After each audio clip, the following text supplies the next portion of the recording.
ଗଛ ପଡ଼ି ଜଣେ ଗୁରୁତର, ଫୁଲବାଣୀ ସ୍ଥାନାନ୍ତରିତ। ଦର୍ଶକ ବନ୍ଧୁ ଟିକିନିକି ଖବରକୁ ସ୍ୱାଗତ।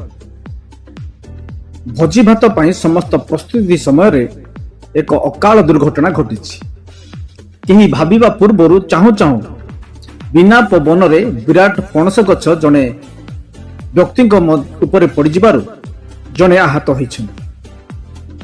ସୂଚନା ଅନୁସାରେ ଉଦୟଗିରି ଥାନା ଅନ୍ତର୍ଗତ ସାନ ଗୁଟୁଗୁଡ଼ା ଗ୍ରାମରେ ବିବାହ ଭୋଜି ନିମନ୍ତେ ପଣସ ଗଛ ତଳେ ଛାଇରେ ଖାଦ୍ୟପେୟ ପ୍ରସ୍ତୁତ କରିବା ନିମନ୍ତେ ଗ୍ରାମବାସୀ ମିଳିତ ଭାବେ ରୋଷେଇ, ପନିପରିବା କଟାକଟି ଇତ୍ୟାଦି କାର୍ଯ୍ୟ କରୁଥିବା ବେଳେ ହଠାତ୍ ବିରାଟକାୟ ପଣସ ଗଛ ପଡ଼ିଯାଇଥିଲା।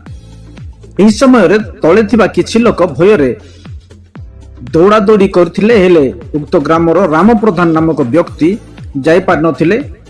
ତାଙ୍କ ଉପରେ ବଡ଼ ଗଛର ଡାଳ ପଡ଼ିଯାଇଥିଲା ଓ ସେ ଆଉ ଘୁଞ୍ଚି ପାରିନଥିଲେ, ତଳେ ଚାପି ହୋଇ ରହିଯାଇଥିଲେ।